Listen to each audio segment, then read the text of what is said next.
नमस्कार। The oligo देखने वालों का स्वागत है। सुप्रीम कोर्ट के आदेशानुसार इलेक्शन कमीशन ऑफ इंडिया ने 15 मार्च 2024 को इलेक्टोरल बॉन्ड का डेटा जारी कर दिया। सबसे ज्यादा इलेक्टोरल बॉन्ड खरीदने वाली कंपनियों में दूसरी कंपनी का नाम mega engineering and infrastructure limited है। चलिए आपको डिटेल्स में बताते हैं, लेकिन उससे पहले अगर आप इस न्यूज चैनल पर नए आए हैं तो हमारे न्यूज चैनल को जरूर सब्सक्राइब करें। आप व्यूअर्स ही आम जनता की आवाज है। हम बस आपकी आवाज को सरकार तक पहुँचाने का काम करते हैं, इसलिए हमारे चैनल को लाइक करें, सब्सक्राइब करें और बेल बटन को दबाना न भूलें, जिससे कि कोई भी वीडियो आए तो सबसे पहले उसका नोटिफिकेशन आप लोगों को मिल सके। और अगर आप इस न्यूज चैनल को इंग्लिश में पढ़ना चाहते हैं तो हमारी वेबसाइट www.theoligo.com पर विजिट करें। तो चलिए अब न्यूज में आगे बढ़ते हैं। मेगा इंजीनियरिंग इंफ्रास्ट्रक्चर लिमिटेड यानी MEIL, जो कि 1979 में बनी, इस कंपनी का हेडक्वार्टर हैदराबाद में है और इस कंपनी के मालिक PP रेड्डी हैं, जिनका बैकग्राउंड बिजनेस से नहीं था। इसके बावजूद उन्होंने इतनी बड़ी इंफ्रास्ट्रक्चर लिमिटेड कंपनी को बनाकर तैयार किया। उनके पिता एक आम किसान थे। MEIL कंपनी ने एक दिन में खरीदे 100 करोड़ की चुनावी बॉन्ड, जो डोनेट बीजेपी को जाता है। 15 मार्च 2024 को चुनाव आयोग का पूरा डेटा लोगों के लिए उपलब्ध करा दिया गया था। इस लिस्ट में शामिल टॉप 2 कंपनी में पहले एक गेमिंग कंपनी है और दूसरी mega engineering and infrastructure limited यानी कि MEIL है। मेगा इंजीनियरिंग कंपनी की वेबसाइट काम नहीं कर रही है, सिर्फ होम पेज को ही एक्सेस किया जा सकता है। कंपनी में सभी प्रोजेक्ट की डिटेल को फाइनल वेबसाइट से आम लोगों द्वारा एक्सेस नहीं किया जा सकता है। आपको बता दें, MEIL को आमतौर पर मेगा इंजीनियरिंग के नाम से जाना जाता है। 2019 में पहला और अक्टूबर 2023 में आखिरी बार इस कंपनी ने डोनेशन दिया। सबसे बड़ी बात है कि 2019 और 2023 के बीच इस कंपनी ने 980 करोड़ रुपए के इलेक्ट्रल बॉन्ड खरीदे। मेगा इंजीनियरिंग एंटरप्राइजेस की शुरुआत 1979 में PP रेड्डी ने की थी। 1991 में उनके भतीजे कृष्णा रेड्डी ने उनके साथ कंपनी में काम करना शुरू किया और अब वह कंपनी को चलाते हैं। PP रेड्डी के परिवार का बिजनेस से नाता नहीं था, उनके पिता एक किसान थे। इस कंपनी का नाम बदलकर मेगा इंजीनियरिंग इंफ्रास्ट्रक्चर रख दिया गया। रिपोर्ट के मुताबिक मेगा ने सूखाग्रस्त जगह पर तेलंगाना में $14 बिलियन की सबसे बड़ी सिंचाई परियोजनाओं में से एक का निर्माण किया। यह प्रोजेक्ट 2019 में चालू हो गया था। 2023 में PP रेड्डी को फोर्ब्स की लिस्ट में 54 नंबर पर सबसे धनी भारतीय के तौर पर जगह भी मिली। अगस्त 2018 में MEIL ने टीवी न्यूज वेंचर में एंट्री की और TV9 नेटवर्क में बड़ी खरीदारी में हिस्सा भी लिया। MEIL की सिस्टर कंपनी SEPC ने भी नवंबर 2023 में 40 करोड़ के बॉन्ड खरीदे। खास बात यह है कि बॉन्ड तेलंगाना में विधानसभा चुनाव की शाम को खरीदे गए। उस डायरेक्टर के तौर पर श्रीनिवास पोंडू SEPC में मैनेजिंग डायरेक्टर भी हैं। 2019 में MEIL पर ED की रेड भी बढ़ चुकी है। कंपनी में अक्टूबर 2019 में इनकम टैक्स की रेट भी पड़ी थी। ED डिपार्टमेंट ने रेड्डी के दफ्तर, घर और गेस्ट हाउस समेत हैदराबाद में कुल 15 जगह पर छापेमारी की थी। दिल्ली और मुंबई में भी कंपनी की प्रॉपर्टी पर ED की रेट पड़ी। उसी साल MEIL को कालेश्वरम प्रोजेक्ट के कंस्ट्रक्शन का कॉन्ट्रैक्ट भी मिला था। यह दुनिया की सबसे बड़ी इरिगेशन प्रोजेक्ट में एक है। MEIL के पास झारखंड, महाराष्ट्र, उत्तर प्रदेश, आंध्र प्रदेश के कई पावर प्रोजेक्ट भी है। MEIL ने ही मध्य प्रदेश में खाद्य विभाग इरिगेशन में प्रोजेक्ट भी बनाया है। तेलंगाना में TRS सरकार से करीबी होने के आरोप विपक्ष MEIL पर लगाए। 2023 में ही मेगा इंजीनियरिंग पर कालेश्वरम लिफ्ट इरिगेशन प्रोजेक्ट भी किया। MEIL पर जनवरी 2023 में डेक्कन क्रॉनिकल रिपोर्ट में आम जनता के हजारों करोड़ों रुपए मार लेने के आरोप भी लगे। ऑडी रिपोर्ट के चलते MEIL को 4 पैकेज में 5188.43 करोड़ रुपए भी चुकाने पड़े।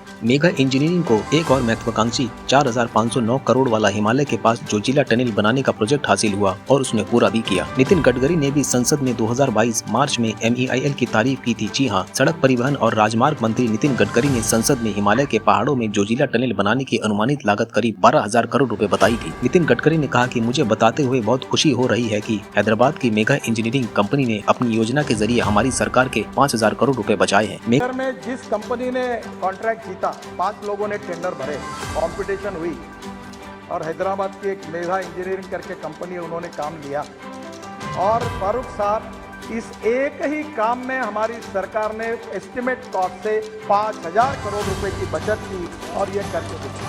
मेगा इंजीनियरिंग इंफ्रास्ट्रक्चर के 11 अप्रैल 2023 को एक दिन में 100 करोड़ रुपए के बॉन्ड खरीदे और उसके बाद एक महीने के अंदर ही कंपनी को महाराष्ट्र में बीजेपी सरकार से 14,400 करोड़ रुपए का कॉन्ट्रैक्ट मिल गया, जो कि बीजेपी का खेल था चंदा हासिल करने का। हालांकि SBI द्वारा जारी किए गए डेटा में यह पता नहीं चला है कि किस कंपनी ने किस पार्टी को कितना चंदा दिया है, लेकिन यह अंदाजा लगाना डोनर पार्टी के संबंध से अंदाजा लगाया जा सकता है। बिजनेस स्टैंडर्ड की रिपोर्ट के मुताबिक लो प्रोफाइल वाली इस कंपनी ने दिग्गज गोलियाज को पीछे छोड़ा। 2014 से 2019 के बीच कंपनी कंपनी का रेवेन्यू लगभग दोगुना हो गया। नेट प्रॉफिट में भी MEIL कंपनी का 6 गुना का उछाल आया। इसके साथ ही लार्सन एंड टर्बोन के बाद अब ये कंपनी देश की दूसरी कंस्ट्रक्शन कंपनी बन गई है। बीजेपी सरकार को इस कंपनी ने इतना बड़ा चंदा दिया, वो भी ईडी रेड के बाद भी, जो इस सवाल को उठाता है कि भारत की संवैधानिक नीतियों पर और कानून प्रक्रियाओं पर। आज के लिए इतना ही। अगर आपको ये वीडियो अच्छी लगे तो चैनल को लाइक करें, सब्सक्राइब करें और शेयर करना न भूलें। द ओली को देखने वालों का धन्यवाद। जय हिंद।